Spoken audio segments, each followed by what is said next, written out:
Halo, ada berita yang sudah agak lama sih ya, tanggal 3 Desember.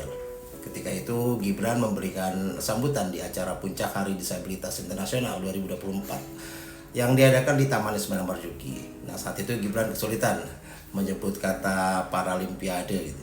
Lalu netizen berkomentar, udah tinggal baca aja masih salah gitu ya, bikin malu aja.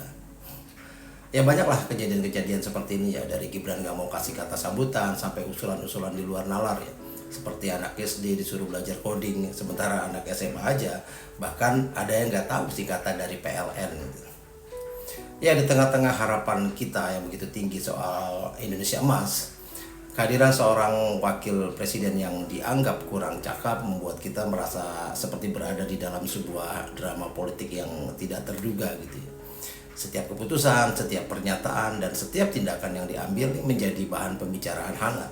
Bukan karena kecerdasannya, ya, namun karena kekhawatiran bahwa kesalahan-kesalahan kecil bisa berubah menjadi bencana nasional. Nah, sebenarnya kita seperti merasa frustasi ya.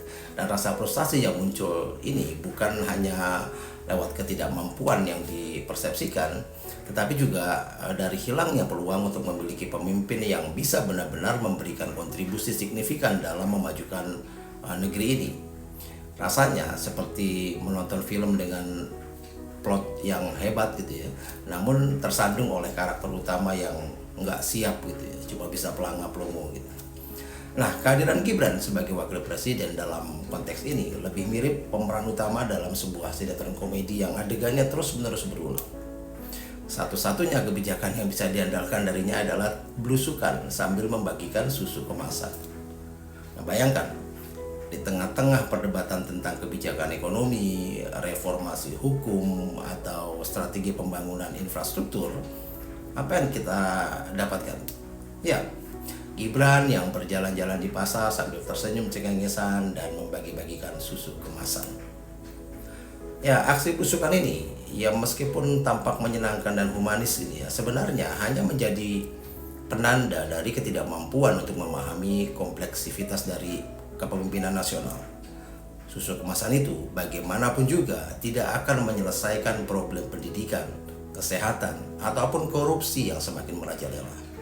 Ini hanya sebuah gestur, sebuah tindakan simbolis yang mungkin menyenangkan hati untuk momen tertentu, namun sama sekali tidak memberikan solusi jangka panjang.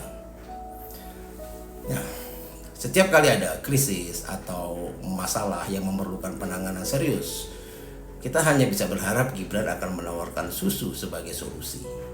Bayangkan, ketika ekonomi terguncang, dia datang dengan susu di tangan kiri dan foto selfie di tangan kanan, lalu berusaha meyakinkan masyarakat bahwa semua akan baik-baik saja. Di saat kita membutuhkan kebijakan cerdas dan langkah-langkah yang konkret, kita malah disajikan dengan tontonan yang mungkin bisa membuat kita tersenyum. Tapi ya sudah, hanya sebatas itu saja. Dan ketika kita melihat di televisi belusukan dari satu desa ke desa yang lain, membagikan susu dengan senyum lebarnya, kalian mulai merenungkan ya betapa negara kita ini membutuhkan sosok yang lebih cerdas dari sekedar tindakan cosplay kepemimpinan. Kita rindu akan wakil presiden yang memahami bahwa kepemimpinan adalah tentang visi, kebijaksanaan, dan kemampuan untuk membawa perubahan nyata. Bukan hanya tentang memberikan bantuan, sementara yang mungkin hanya bisa bertahan untuk satu hari saja. Nah, tapi di balik rasa frustasi kita ini, mungkinlah ada pelajaran penting tentang bagaimana kita sebagai bangsa perlu lebih kritis dalam memilih pemimpin. Kita perlu melihat lebih dalam dari sekedar popularitas atau kedekatan emosional. Karena yang kita butuhkan adalah pemimpin yang mampu menavigasi negara melalui tantangan-tantangan besar dengan kecerdasan dan integritas. Dan sampai saat itu, ya kita akan terus berharap bahwa mungkin saja di balik setiap kemasan susu ini ada sebuah rencana besar yang mungkin belum terungkap.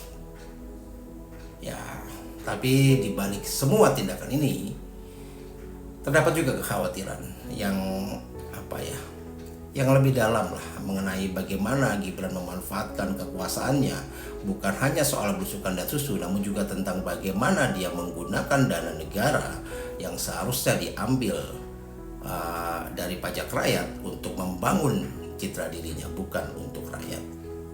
Nah, setiap kali Gibran muncul di layar televisi atau media sosial dengan sembako bertanda bantuan Wapres Gibran, kita disajikan sebuah realitas yang menyakitkan, bahwa dia menggunakan uang hasil pajak yang seharusnya digunakan untuk kepentingan publik seperti pendidikan, infrastruktur, ataupun kesehatan, tapi digunakan untuk menjaga dan meningkatkan popularitas pribadinya. Dan ini adalah bentuk pencitraan diri yang paling murni, namun juga yang paling mencurigakan, karena sembako ini diberikan bukan hanya untuk membantu, tetapi untuk memperkuat nama Gibran di dalam pikiran masyarakat. Nah, masalahnya tidak berhenti di sana saja. Pembagian sembako ini yang diambil dari sumber daya negara menjadi alat kampanye yang bahkan masih terlalu dini. Meski mungkin tidak disadari oleh semua orang, setiap tas sembako yang dibagikan adalah langkah kecil menuju konsolidasi kekuasaan untuk masa depan. Ini adalah kebodohan dalam bentuk tidak langsung, di mana kebijaksanaan digantikan oleh ketamakan untuk bertahan di panggung politik.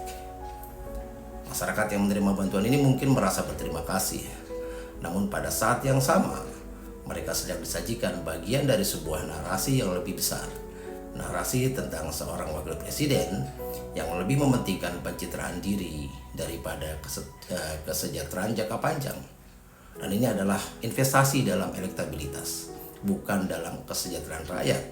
Dan ketika waktu kampanye tiba nanti, Gibran sudah mempersiapkan diri, bukan hanya dengan kebaikan hati yang diperlihatkan sejak dini, tetapi dengan uang rakyat yang telah digunakan untuk membangun citra diri. Salam.